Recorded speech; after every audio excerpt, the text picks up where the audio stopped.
If you would like more Time Pop, please check out patreon.com/soundsawesome.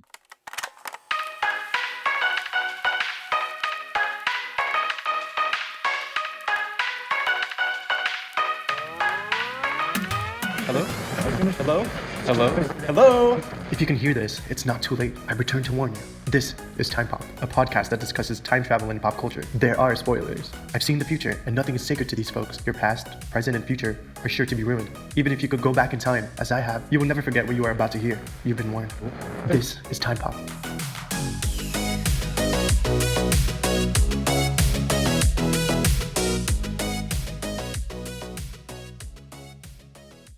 I think we'll be okay. I think we just need to settle in a little bit. Let's just settle in, everybody. Let's just settle in. Let's just have a little chit chat before we start official. How's it going, Scott? Oh man, it's good. Usual things. Yeah. Saw Hunky Jesus the other day. Did a little hiking, enjoying the nice weather, getting schoolwork done. Always lots of schoolwork. Yeah. And you know why we have to learn these lessons, Scott, and make mistakes? So we can travel through time? Because we don't have a time machine. Otherwise, we just fuck. You know what? I'd have my taxes in on time every year. Every year. No one knows that I didn't do it until July and just use my time machine to come back and submit them appropriately. But that's our little secret. Welcome, Chrononauts. Actually, you know what? I should use my narrator voice. Welcome, Chrononauts, as we guide you through the experience of time travel using pop culture as our Nintendo GameCube. We will be your constants. I am Des. And I am Scott. And this is Time Pop. Thank you for attending.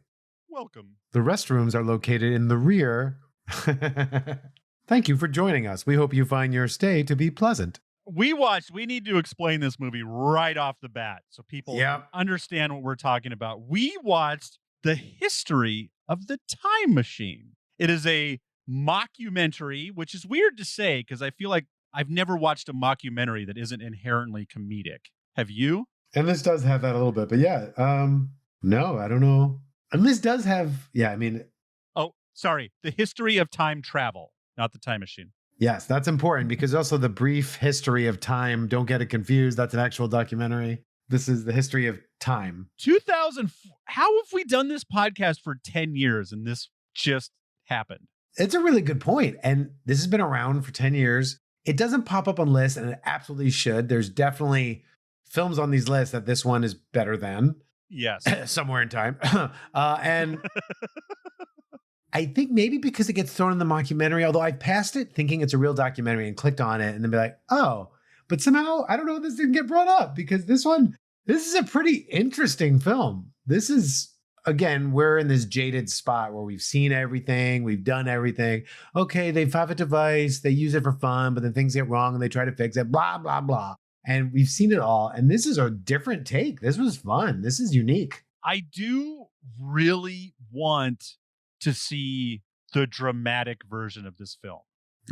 Like, I want to just see this movie now that this documentary is basically talking about. Somebody wrote it and made it. I saw some, I looked up some reviews to read about it, and someone said it would make a good TV series, to kind of catch up with all the stuff.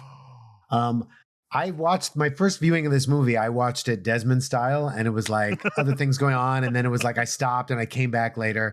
And then finally, it hit me. I'll be very honest. The first time I watched this movie, it was late at night, and the first 30 minutes are boring. And I was conking out. I was already fell asleep in 6 minutes. Only 72 minutes, people. Yeah. I was falling asleep. I would argue, now it's one of these films that now I think it's genius, but the first 20 minutes, I'm like, this is pretty boring. Until Aiden gets mentioned, did my ears perk up, Anyway, I kept falling asleep. I stopped it. I watched the next day. I was doing some work. I came back. And finally, when I finished the film, I was like, oh, I need to watch this again, don't I? So I watched this twice, which I don't normally do. Wow. I watched it with full attention. Yeah. Because there's a lot of wow. I picked up on one or two things changing in the background, like the Easter eggs. And then I was like, oh, there's a lot happening here. The costume changes, the story changes, the props. This film is got some detail to it. It's I've tried to watch this movie several times because it's one of those movies that I've brought up before, and it's just you and Ari are just kind of we'll get to it. And so I kept kind of trying to watch it to be like, we have to watch this movie. And I tried to watch it dev style. I was like, well, I don't want to watch it because if I watch it for the show, then I'm going to watch it. So I just want to get through it so that I can recommend it. And it only takes, if you're half doing one thing and half listening to this movie, it doesn't take very long before you're like, there's something going on here that I need to watch. I need to pay attention to this. So then I would just turn it off. I'd be like, I'll watch it later. And then I'd put it off for another 6 months. For those of you that, if it's the first episode, watching it dead style means like you're probably also editing something and it's on in the background and you're watching something and you're doing 3 things and you're kind of half watching it. I put things on like usually for the show, I'm good. Like once we lock something down, I watch it. But I always have a TV going on in the background. Like most people have NPR playing. Yeah. He's a multitasker. He's probably knitting and he's editing and he's watching a thing and the radio's on and he's cooking. Playing a lot of Tony Hawk Pro Skater. Totally. Who isn't? So this film was fun. This was a surprise. And again, first out, I was like, this is boring. It's poorly acted. It's low budge. It's like barely anything's happening. And then, like I said, your ears perk up at one point when you start realizing that the timeline is shifting and you start realizing that they're changing little details it's a mockumentary in the interviews, their clothing changes, the background items change. And then all of a sudden you realize that it's a mockumentary. It's such a unique way to tell this because as time has changed, what they're telling you about history is changing. And so it's smart, right? Like you said, I rewound it 3 times because I was like, who is Aiden? How did I miss Aiden? Like, I'm pretty They sure. specifically said she was very sad. She wanted to have a brother for Edward and she would never have the chance because they were very specific. Yeah. And they're like, Aiden, his brother, they just come into it. So so what happens in this film, mockumentary, it's all being told in the interview style of like historians, sci-fi writers. And as they're saying certain things and someone goes back and changes time, all of a sudden there's elements in the story that are changing in the interviewers. So for example, there's a big one where in the film, they're talking about the mother of the character. And like, she was very sad to never be able to have a sibling for her son. And then she dies. And at a random point later on, they're like, Aiden, his brother, came to his rescue. And you're like, what? Wait, what? So they don't stop for you and they go into it.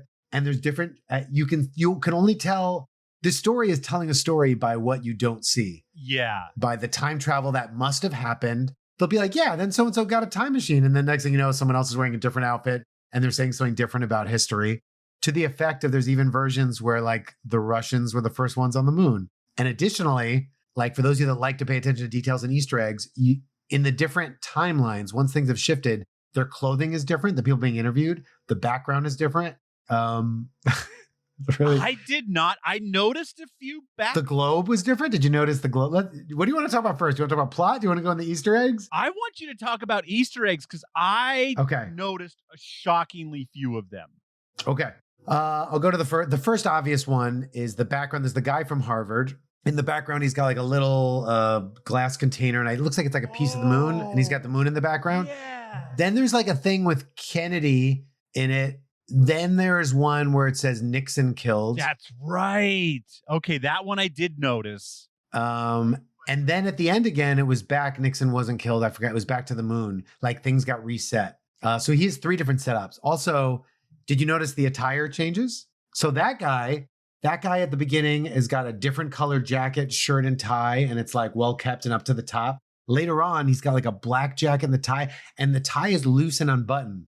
What's interesting is the other guy that they interviewed at the beginning also has a proper tie up and a vest. Then later on, he's interviewed with just a tie and shirt. It's unbuttoned and the tie is down. In the same timeline, in the timeline where like the Russians have kind of won, these guys are a little more lackadaisical, which is kind of an interesting take of like, the more that the Russians are in power, the more they're like, and like, the more the... Wow. So this is why you need to watch this movie more than once, because I watched it once and was like so focused on what they were saying. Yeah. And of course I had the subtitles on too. So I was spending a lot of time reading the subtitles, making sure, especially once they tongue-tied me with Aiden, I was all words. Yeah. I was like, okay, I need to listen to what they're saying and catch it. So I missed a lot of the clothing change. So yeah. So like what Desmond and I are both saying is, like I said, the first 30 minutes were tiring and he's like doing whatever. essentially they're just doing a mockumentary. They're talking about a guy that invented time travel. People are interviewing him. It's kind of low budget. It's a little bit boring. And then somewhere, they're talking about someone going back in time, and all of a sudden they're talking about a brother that never existed prior. Yeah. And that's when Desmond and I are both like, the moment that you just get what's starting to happen. And that keeps happening. They keep changing it. The woman who is the sociologist, her outfit also changed. One time her hair was down. Yep. And she's turned out. The other time it's back and there's glasses. The guy that is in the school classroom, his globe changes. And I think when the Russians take over, there's more lands that are red that you see that are like red occupied, I think. And it goes back. Yeah, I think the few times I did notice that, I just took it as, often in real documentaries, they have to do more than one interview. And so I took it like that. Okay, I see all the... It's clever. And this is a great example of how do you do a low budget. And this is, my friends, this is low. This was the guy's college film. Yeah. Low budget. It's just interviews with people and stock footage. And how can you make a really interesting time travel film? And so far, the best example we saw was like the 1 minute time machine, which is a short. But I'll bet you that has a higher budget than this has. Like the film quality and the actor quality, it might be on par with this one. Like, or what's the one where they're at the hotel with the guy and the girl? Oh yeah, that's also 40. Is that 41? Or no, that's not 41. That's we always mix. Why can't I never think of that? It's such a good one too. Yeah, they're just two people at a hotel, but they just and they just found a rundown, Australian roadside hotel. Anyway, it's rare to see it. This guy's college film, and it's such a different take. They talk at the beginning about storytelling too, and like we always see time travel as narrative. To see it through a documentary where you are seeing time shift in the documentary, but you've been watching it, so you know what existed before. So you're seeing what happens again by what you don't see. It's so unique. Well, because it's so weird. Because you spend the first half hour thinking like this is gonna get nuts. Like, they're gonna talk about how someone accidentally brought a dinosaur to the future, or how, right, or to the present, or how someone went into the future and saw like something crazy, and then you realize that it's just a family drama playing out. Like, because you're watching a documentary about the history of time travel, so you're like, this is going to be a globe-trotting, insane story, and then it just kind of like, and it's perfect because that's what happens with time travel. Like, you invent time travel, you test time travel, and immediately shit gets nuts. Yeah. Because you have fucking time travel at your fingertips. And they keep it simple. Like it's about this one family and kind of their struggles about being obsessed, ignoring your family with time travel. There's a lot about the Cold War, clearly, that comes into it, and like World War II. And it's yeah, this is the American history of time travel. Yeah. This is not, because they talk, we have no idea. Well, we kind of have an idea what the Russians were doing, but we never see it. The one thing I really noticed, because I'm a fucking nerd, is how the video game system kept changing. I didn't wait. It wasn't always Atari? No. I did not notice that. No, it was an Atari, and then it was a Nintendo Entertainment Center. Oh, when they said they couldn't get their hands on an Atari? And then it was a Super Nintendo. And then it was, I feel like there was at least 3 of them. But they never said Nintendo, because Atari, I think, is in... Right. You can say Atari and not get sued. Wow. But they blurred out. The Nintendo was kind of blurry and hard to focus on. Wow. But it was definitely 2 different Nintendo systems, the 80s and the 90s Nintendo system. So I think every episode you and I should have a nerd award for like whoever just says, like, if I pick some comic book thing or whatever, like you win the nerd award. I did not pick up on that. Ooh, Scott noticed the tie change. They talked... This film also, we're always looking for films that actually go into theory, and like they cover a lot of things. They're really smart. They talk in the beginning about the 2 different theories. The one where you start the alternate, when you make a change, you're making a different timeline. And if you go into the future, you're going into that future. I call that the Back to the Future 2 method, right? It's like, now you got to go to the bit future. The only way to change it is go to the past. And they talked about the fixed timeline idea, where if you go back and change something, the timeline still continues, and it means you've always done it that way, and that's been part of the timeline. And I think they kind of cover both of those theories in this film. They talk about it. I don't think... Depends how you want to look at it. Maybe not. Maybe it's more the alternate, but... No, I think this is all butterfly effect. I mean, it's all the alternate timeline. It's all Back to the Future 2. So No, it's all. you think it's all always happened? Because they did a lot of changes. And every time. Yeah. But then at the end, they do a final change. Oh, like butterfly effect. Like butterfly effect. So that means they don't get into it, but that means they had to have. Oh my God. I love that. But I don't think they've always happened. I don't think it's always happened this way because different things have shifted. But every time they go back in time, everybody in the future forgets what it used to be. Right. So if what you're saying, then that would mean, okay, first of all, let's talk about the elephant in the room. This movie is terribly, terribly flawed. Okay. Because for this movie to make sense, somebody has to travel through time and collect each version of the documentary. Oh, well, I know what you're saying. Because the way this movie is, this movie is the butterfly effect, which means by the end of by 20, let's just say 2030, let's just make up a date in the future. By 2030, there's only one version of history that anyone remembers. Right. And therefore, there would only be one version of this documentary that ever got made. Well, here's what I think. I know what you're saying. Well, here's the concept I think they're trying to do. Desmond's point, which is valid, I thought of this, is like, let's say you're 30 minutes through the documentary and now time has shifted that something didn't happen. You'd be back at the beginning of the documentary, but like we're still halfway through it. I think the thought is as the viewer, we're seeing it. It's shifting for them, but we've already seen it. For us, we can't erase our memory of it, but they're kind of starting when they do it. That being said, to your point, at the end, time travel never happened. Would they have done a documentary about almost time travel happening? Probably not.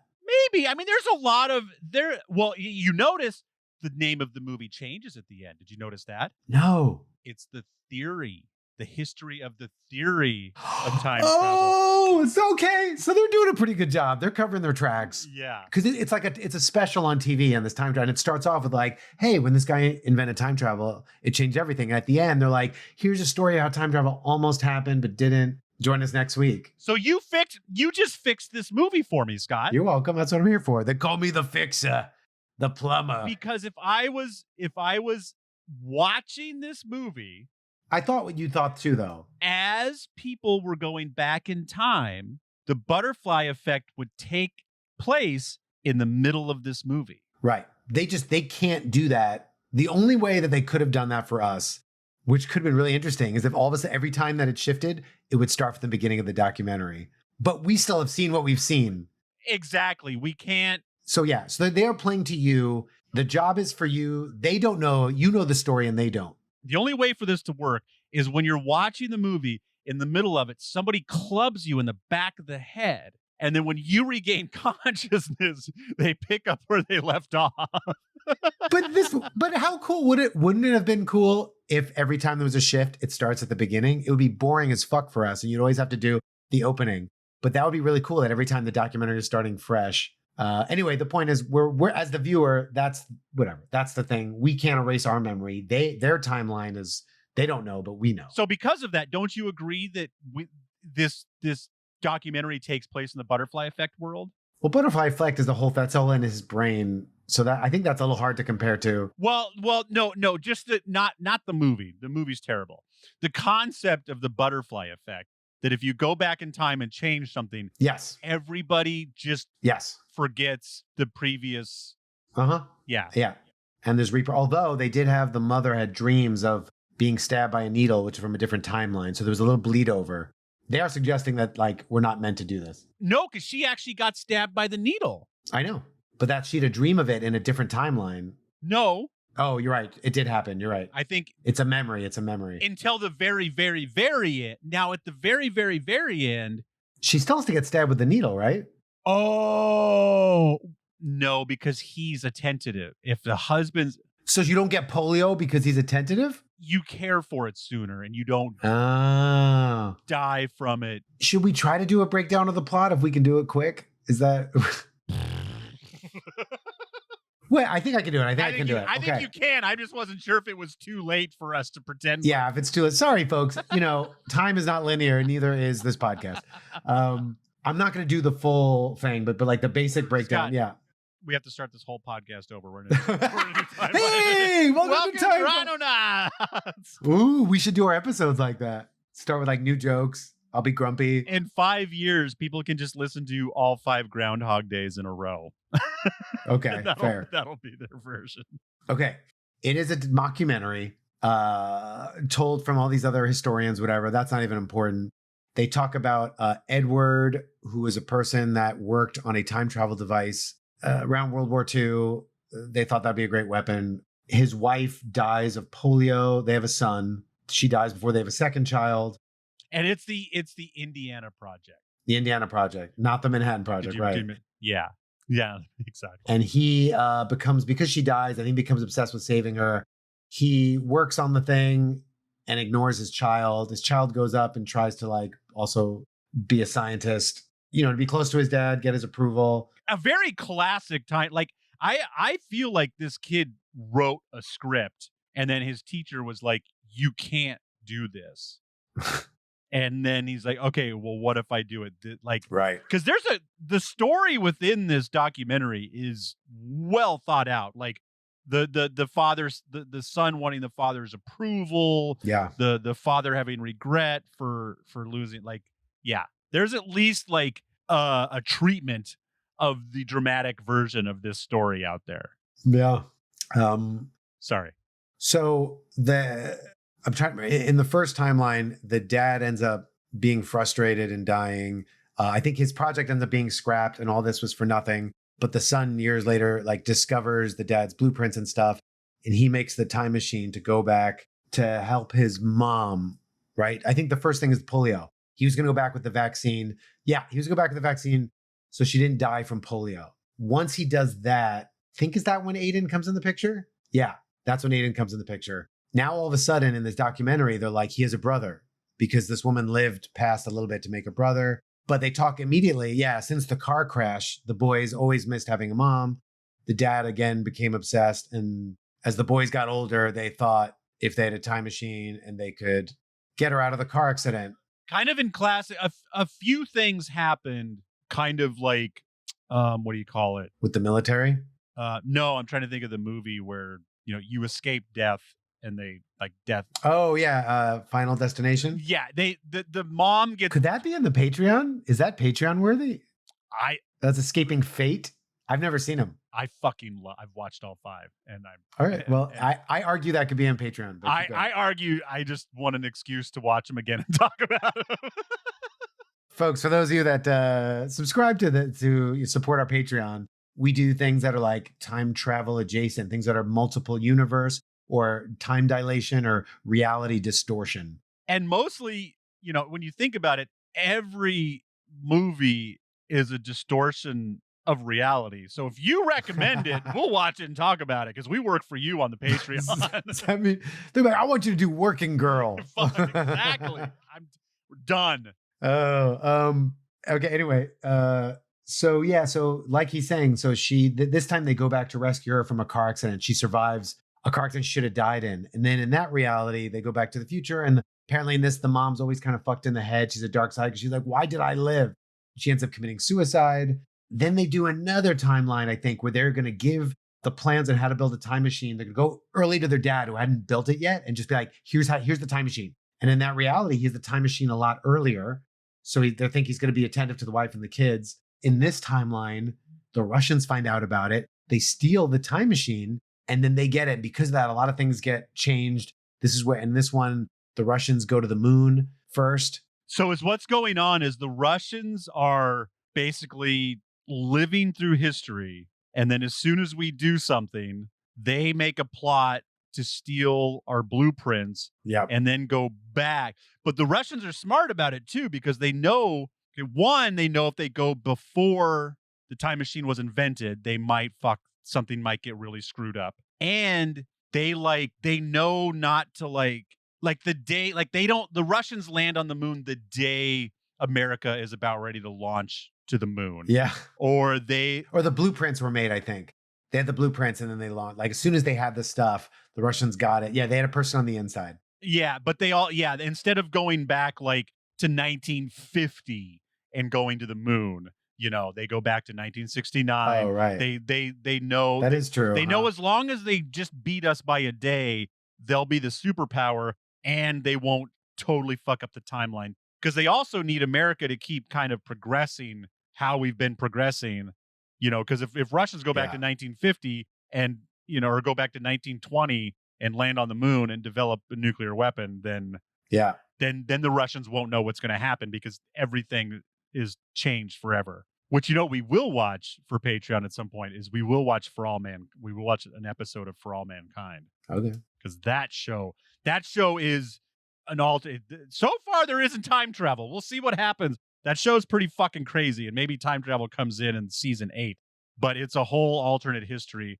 that everything starts to branch the day that the Russians beat us to the moon. Oh, cool. And everything just kind of starts to branch a little bit. And it's very, very interesting. And when we have this timeline where the Russians have gotten the time machine also, so the boys came back and gave it to their dad really early on. And because they do that, he's not able to recreate the time machine because he never got to like where he built the blueprints. They just handed it to him early. And so all the Americans are like, cool, build us another one. And it's taken forever because he can't, because he never learned. So, but that's an interesting way to look at it, right? They got him too early before he had made enough progress to figure it out. And so then in the 90s, finally, after his dad is like just gone batty because he's paranoid that the KGB and the CIA they're all following him, which they are. He ends up like they are. He can't build a time machine, so he like retires, becomes a teacher, but everyone's following him. The Russians are running stuff, and all of the people interviewing us, for whatever reason, while the Russians are like in charge,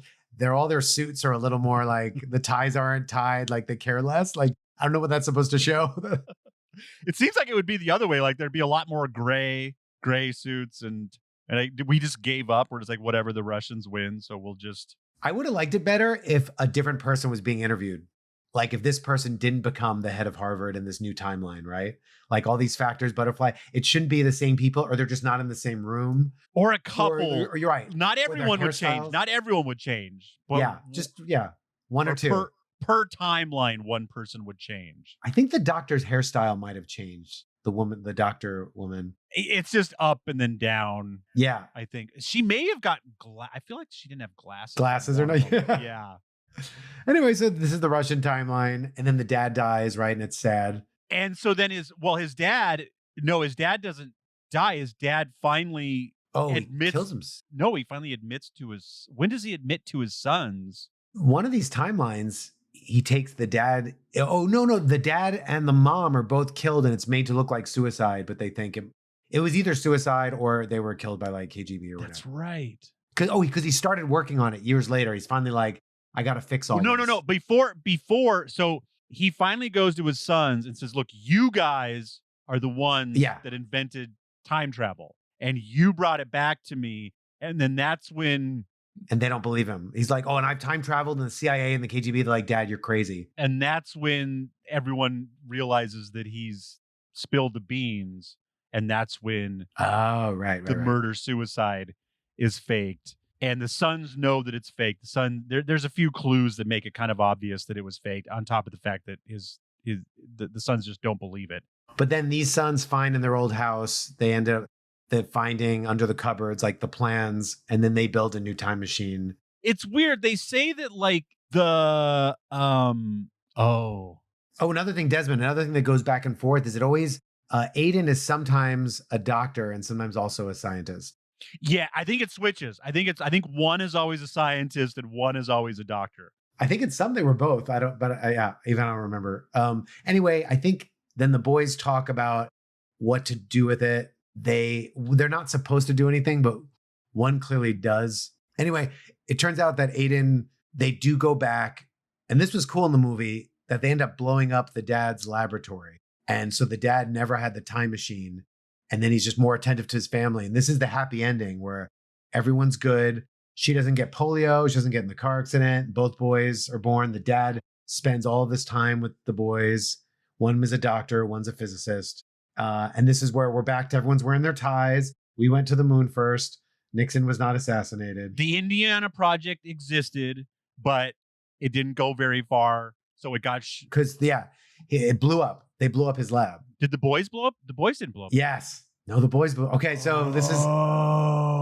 And so this is when they talk about the boys like discover the stuff for the time travel device. And all of a sudden it says like the lab blew up. And I thought it was their lab, but they start talking about Edward. And they're talking about the 40s again. And now Edward, all this stuff. So they blew up Edward's lab. And then the documentary is taking us from talking about Edward again. Because in a previous timeline, the Russians blew up the lab to make sure that there wasn't enough evidence for them to rebuild a time machine. At least that was their hope. But this time the boys did. And then even in this happy timeline, they do say that Richard had been working on his own project and then he ended up in a coma and he's in it forever. So he had done a last second time travel, I think, apparently. Oh, that's right. They keep talking about how, the time travel kind of puts you in a... Yeah, it's arguable. One of the things I was reading about this is like, is Richard maybe like kind of the bad guy in this? Is he the one that's like always fucking with time and like kind of set everyone up, you know? Because the dad he was just working on a time machine and he just neglected his sons. But the one who's fucking with time was Richard for the most part. Or he's convinced Aiden to. How long did it take on the last version when the boys know that they invented time travel in a different timeline, but then dad dies? Yeah, it's after he dies. How long does it take the boys? They said specifically in that one, like it didn't take them long because technology was so much better by this point. Well, that's the weird thing is that because dad was still kind of working on it. So if he hadn't, and then he started, and he was like breaking into their labs and stuff. Right. So why? I think he felt bad about the Russians.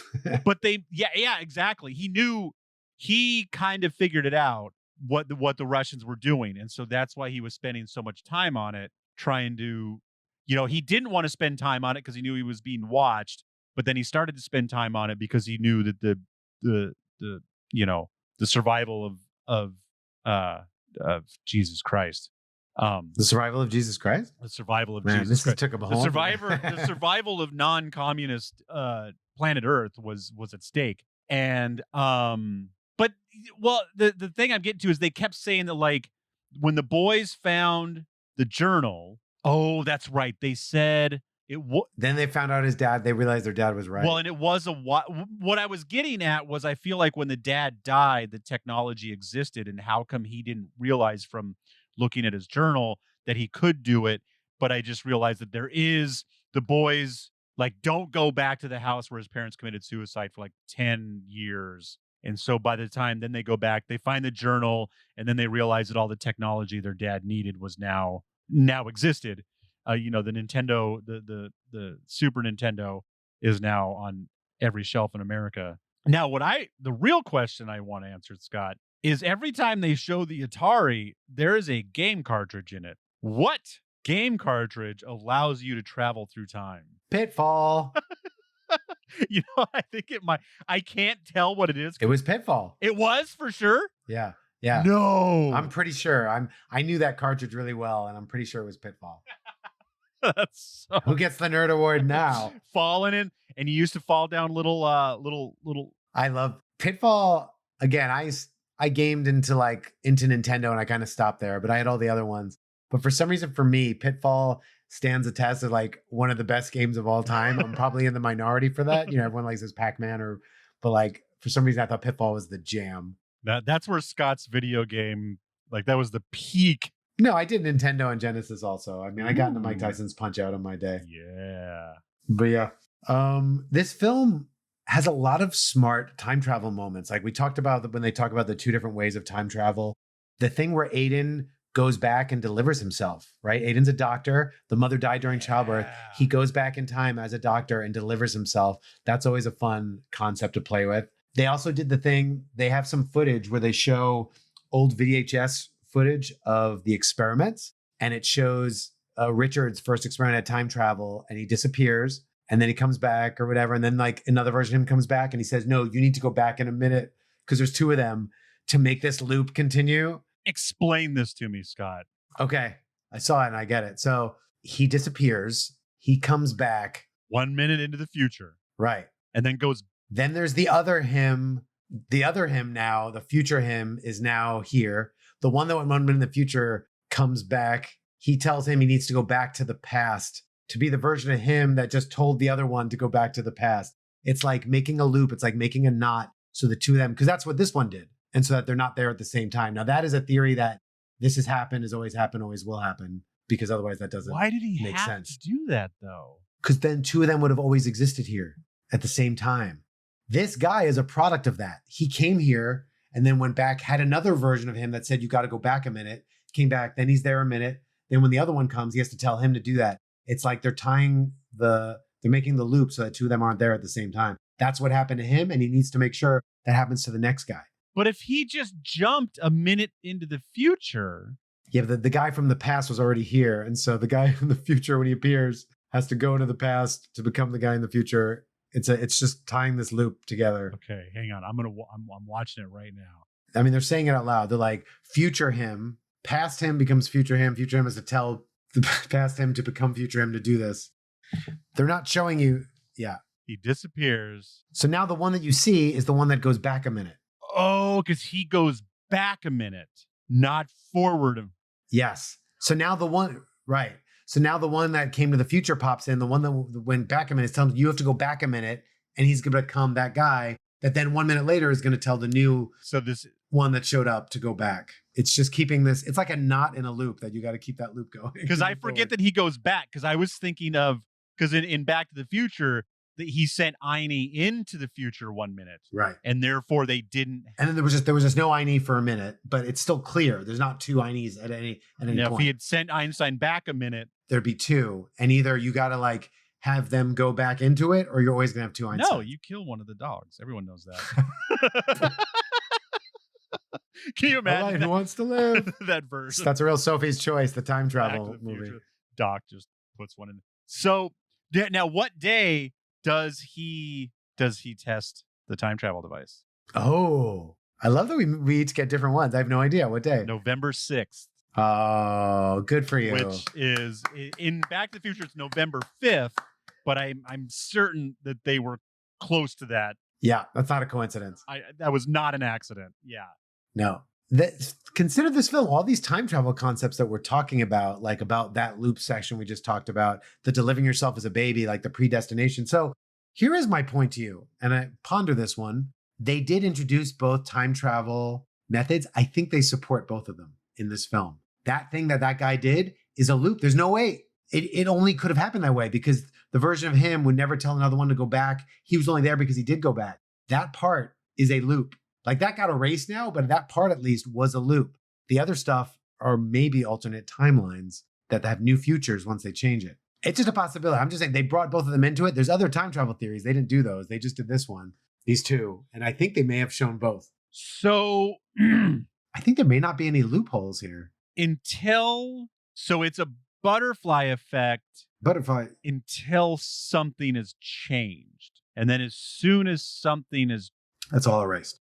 Well, yeah, you could argue that could be alternate or it could be changing a fixed timeline, but they keep changing this timeline. I don't think they were always supposed to always change it. I think it's an example of both. This is viewers at home. Check it out. We want your opinions of it. Are they just subscribing to one form of time travel in this, or are they subscribing to both? Other cool concept I want to talk about, Des, that they covered all the things we complain about, right? He said the whole thing of like, now this time machine travels in time, not in space. Yes. And they talked about how he needed the backpack. They were like, he traveled back and he had to wait in a closet for a day because he didn't want to like have two of him. And he realized he needed to make a backpack so it's mobile, so you're not trapped. And they said you travel in time, not say. I mean, this film covered a lot of the things we're complaining about. It talks about the theory. It's got the device. It does the predestination, the loop where the guy like delivered himself. It shows butterfly effect. It showed that you don't move in time and space. Like all these things we covered. They even talked about the grandfather paradox, how you they use this somewhere in time. You give the watch to your grandfather who or gives it to you. Sorry, the grandfather paradox. You take a pocket watch back in time, you lose it, your grandfather finds it, gives it to you as a child. You give it back to him. Where did it come from? Where was Yeah. So like these, for a film that is like not the headiest film, right? It's not like Tenet or like, which is like, ooh, they cover a lot of our complaints, a lot of the things we discuss, a lot of concepts of time travel in a really simple hour and 10 minute, low budget, and might I add, poorly acted film. Is it really that much more poorly activated than any documentary you've seen where they just talk to dickheads who think they know stuff? Right. You're right. They shouldn't be good actors. I mean, yeah, some of them are better than others. You know what's funny though is unlike, because documentaries, like, they're taking snippets of a conversation, and so it feels a little bit more natural. In this, you can almost see the director going, action. And then they start talking, because they're not just taking a snippet of a conversation. They're like, okay, say your sentence now. The Harvard guy was pretty good. The other people were, less so. I don't know. I got to give this film props. This was an unexpected surprise. It's a unique take. You and I have not had a mindfuck film. There's a lot to chew on. They cover most of these concepts. And I think the holes are pretty limited the more that we're talking this out. It really is. Like, I can't believe I can't think. Barry's website. What's it called? This is Barry. This is Barry. I need to know what he said. I don't think it's on his list. How is this not on Barry's list? Because I want to see his breakdown of it. Slipping, Barry. You need us and we need you. All right. I'm on Barry's website. Let's see if I can look it up. It's called History. He likes mind-bending films. Oh, yeah. He's open to emails, by the way. What? Barry, he says, please send an email. I always want to talk. Oh, no. He's talking about his email list. He doesn't want to talk to us. Best time travel movies. I wonder if his ranking might have changed. Because we looked through the top 100. This film was not in there. No. I don't think it is. Wow. We'll have to start communicating with. I mean, we need to just get Barry on this podcast. There's no doubt about it. The more we're talking about it, the more I'm getting impressed with this film. Absolutely. It just goes to show you can be smart and low, and you could. I really enjoyed this movie, but I thought this conversation was going to drag my rating down, and it totally has not. And at a mere 72 minutes, this is going to be. I'm going to rewatch this one before I rewatch. Oh yeah, we didn't talk about Desmond likes things to be like hour 28, hour 20, even better. This is. Do you want to hear the sad story? This is your jam. Yeah. It still took me 2 sittings to get through this movie. Fair. Yeah. It took me many sittings. My life is a fucking nightmare. That's for a different podcast. By the way, Des, we should look in the Barry list. There's still a few in the top 80 we haven't done. Yeah, we need to clean up that. That'll be maybe. Okay. That's what we'll do, Scott. We're going to watch all of the movies on Barry. We're going to make. Can we change our podcast? We'll call it Barry's Disciples. Well, there's probably only 10 on there we haven't seen by now. Yeah. So we watch those 10 and then we do our own ranking and then we get Barry on and fight it out. However, Barry's got Manadu at 26. So, we got to talk Barry. And how do you not have this film on there? Ooh, 19 is Blood Punch. How have we not done one in the top 20? I think things might have changed. Yeah. If Blood Punch, how do we not even know about these movies? There's another film, a Spanish film called Mirage Durante la Tormentor. That's number 11. Okay, Barry, you're not slipping anymore. We are officially the ones slipping. We got to keep up with our Barry. We do. Especially if he slips one in the top 20, like Jesus. Yeah. He still thinks that one is the Kimi no Nawa, Your Name is number 1. That's still number 1. We'll have to talk about Barry's anime fetish. Let's hear what some other people who did watch this movie think about it. Yeah. The whole concept of the movie and the foundation of the documentary is absurd. The history embodied in this documentary is changing as the documentary is being shot. No one notices. The on-screen talent is only talking about the changes that have happened due to the pre-existing time jumps, not while the jumps are occurring. So why is everything changing during the documentary? Absolutely absurd. Mr. Whoever you are, I hope you've listened to this podcast because we have answered your questions. We're here to help. We're here to help you clean up your absurdity. Oh, this is awesome. We'll be your time travel therapist. Half star. My girlfriend, who was fascinated by this sort of thing, made me sit through this. Oh. So suffice it to say, I'm not the target audience. That said, this complete garbage. I wish I could time travel to go back what I wasted sitting through this. Ooh. The film attempts to imply that characters altered major events of the plot during the filming process by going back and changing them. It's a mishmash of infuriating proportions. Wow. Yeah, you got to consider how to take this. Oh, I don't see why anyone would want to watch a fake documentary. Presenting fiction as fact is just more BS at a time when conspiracy theories are motivating deadly attacks. Hard pass. These are just a lot of people I don't want to hang out with. What did it score on Rotten Tomatoes? 60, let's see what I think it's 69. 69, dude. Huh. And no critics have done. These are all viewers. The critics have shown a hard pass on this. Yeah. Okay. Oh. So we've ranked our top 20, haven't we? Yeah, we have. Yeah. I might put this one at like 29. I might put it in the top 30. I don't know. Oh, I thought you were going to try to squeeze this into our pre-existing 20. Oh. Come on, Scott, have some. I don't think I can. Well, I don't know. I guess I'd have to look at it. I mean, I don't know. You know what this film has? I would say the rewatchability factor of like films we like, of like a Hot Tub Time Machine, this doesn't have. It's not enjoyable to watch over and over again, but it's smart. It covers a lot of theory. It's unique. It's creative. And it's got minimal loopholes, which that's very rare. There's nothing in all the films we've reviewed. I would say the ones that we've said, hey, there's no holes in this, there's maybe 2 or 3 at best. Yeah. And I don't even know, like, if we watch it again, because I think Interstellar might be holeless. Well, the problem with Interstellar is it gets a little fantastical too. Yes, because he goes through time and space through the wormhole, which is another dimension. It's not fully scientific, but there's films that are not scientific, like going in the closet to time travel, and they have holes. You know what I mean? There's still plot, just storytelling plot holes. Yeah. And some Back to the Future's got so many holes. It's fucking Swiss cheese. So what we're gonna do, Scott? We're gonna film this movie. We're gonna film the dramatic version of this movie. Okay. And that will help. Oh, I do want to say, I keep forgetting to mention it. At the very beginning of the movie, they're panning across an office. Yeah. The clock in that office is ticking backwards. Awesome. Even between you and me, I'm sure we have not gotten all of the Easter eggs in this. No way. And that's fun for a college film. That's fun. Just like, you could go, take a screenshot of every interview in this and compare it. I'm not going to do this because this is for another time, but I think I could squeeze this in my top 20. Wow. Like, because my last, as much as I love these movies, if one of these moved to 21, I wouldn't be sad. If Needle in a Time Stack or Time Freak jumped to 21. Do you see my list currently?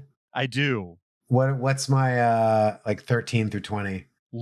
Looper? Yeah, got to keep it. Hot Tub Time Machine, Time Crimes, FAQ, Days of Future Past, Terminator, Time Traveler's Wife, and Palm Springs. Okay. This could beat Palm Springs. This could beat FAQ probably. I mean, it's enjoyable, but your bottom 20 looks like my top 10. So Time Traveler's Wife could go. Yeah. You're right. I think maybe this should go into 20. I think that its science is really good and fun for you and I to find this like hidden gem. We have not had that. Most things are well known or like are just not that exciting. Yeah. This is fun. This is why we do this. There's a point where you get burnt, you get fried. We've seen it all, and there's still gems buried in the pile. And I love it too, doubly because this movie got better as we talked about it. Like that is such a treat for this show and this concept and all of those things. And it makes me sad because we had to do our class project, not our final, not my senior project. My freshman project was a documentary. And the fact that I didn't think of something like this, of a mockumentary, I ended up filming a great documentary. I wouldn't take that back. I got everyone out there, if you're curious, I got to go inside Tippett Studios and interview a bunch of I got to meet Phil Tippett and shake his hand and talk to him next to a RoboCop robot. So everything is good. But the fact that, I wasn't thinking 4-dimensionally, for lack of a better term, in my idea of what a documentary could be. Well, I was looking up Ricky Kennedy. I was like, so this is... Oh, yeah. This is pretty visionary for a college film. And unfortunately, he didn't get to make that many movies. He's best known, he's like 3 movies. This one called A Year From Now, one called The Line. I haven't heard of these. And if I looked him up, you see him on LinkedIn.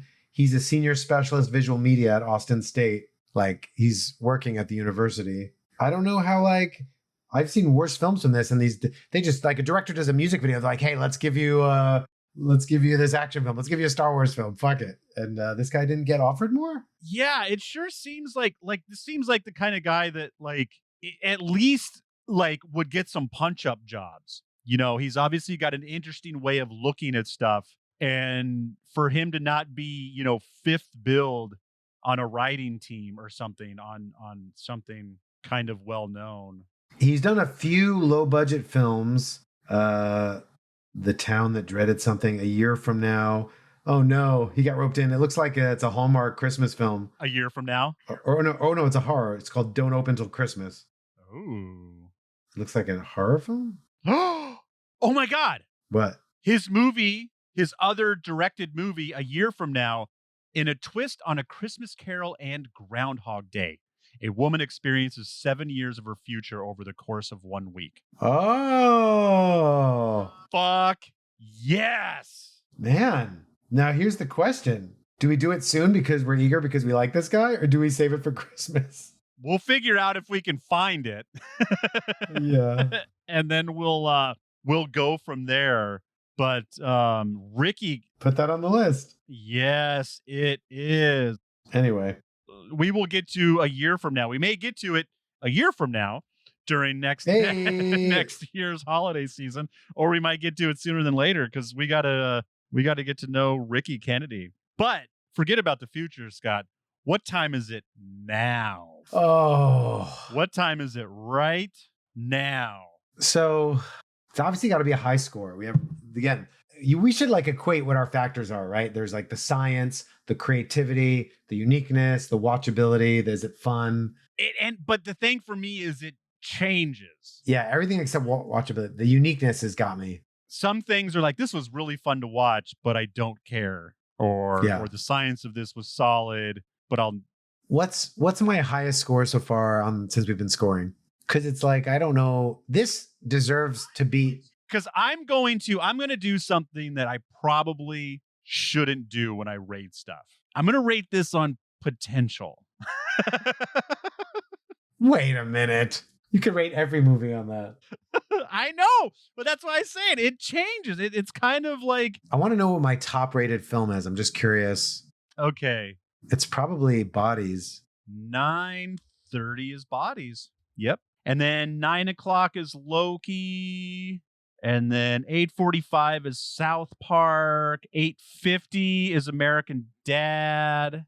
Okay, so it's above South Park. Yeah, we could stop there. We know this is in the 9s or higher. Groundhog Day is 9. Man, is it better than Bodies? Maybe it is. Yeah. Do you know where you're going?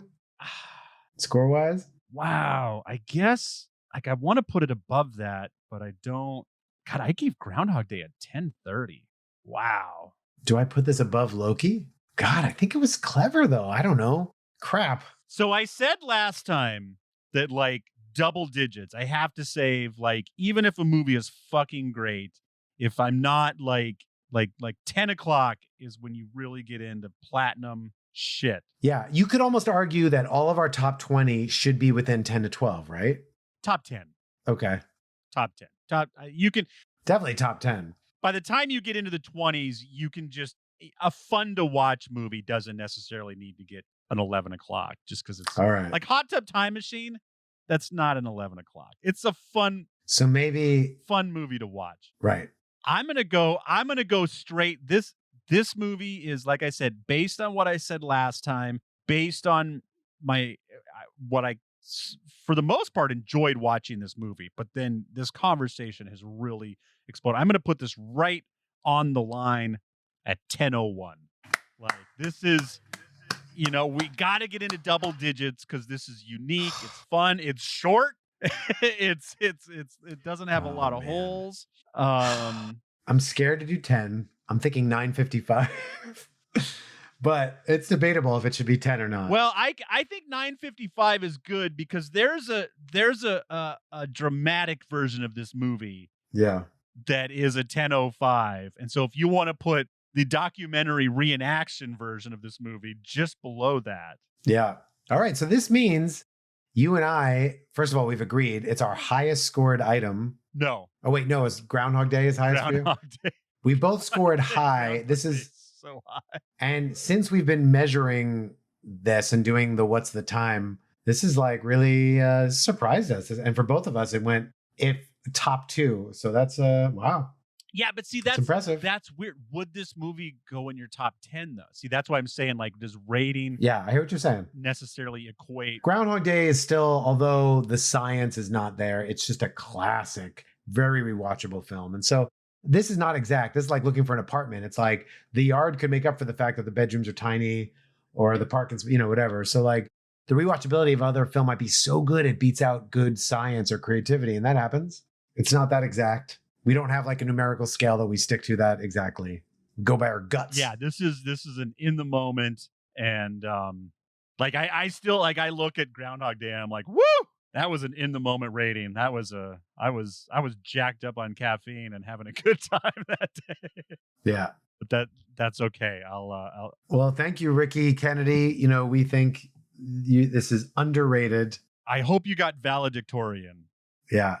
Like, this is a brilliant idea. Well, I hope he finds the podcast and hears this. Absolutely. This is the kind of movie that we get emails occasionally, people, and they're usually from these independent filmmakers. Yeah. These little independent filmmakers who, like Steven Spielberg does not have a Google alert for his name.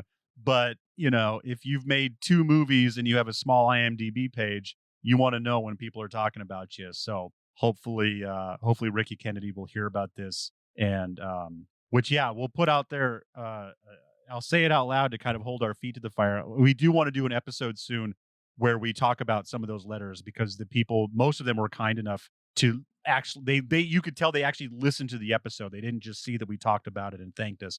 Like, they listened to it, and they helped us plug some of the holes in our conversation. So that's really, really cool. Yeah. And I look forward to talking about that later. Until next time, I'm Desmond McNeese. And I'm Scott Lifton. See you in the past, but we won't remember it. This podcast will be different if you listen to it in the future past of our future, before Ashton Kutcher went back in time and had sex with his mom. What's that movie about again? Now that you're all caught up on Time Pop, check out patreon.com/soundsawesome, where $3 will get you our whole lineup of exclusive podcasts. That's right. $3 gets you 12 exclusive podcasts. That's not $3 a podcast. $3 gets you all of them and puts you in prime position to continue and receive an exclusive podcast every 2 weeks at patreon.com/soundsawesome.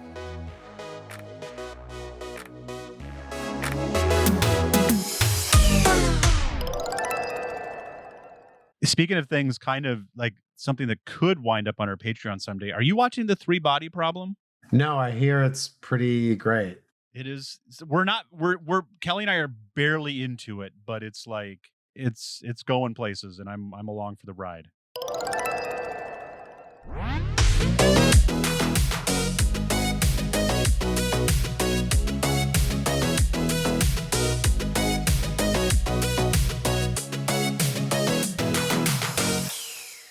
Fucking call me Yoda, motherfucker. Yoda, motherfucker. Mixed and edited by Desmond McNeese for We Mixed It, LLC. Go to whatsoundsawesome.com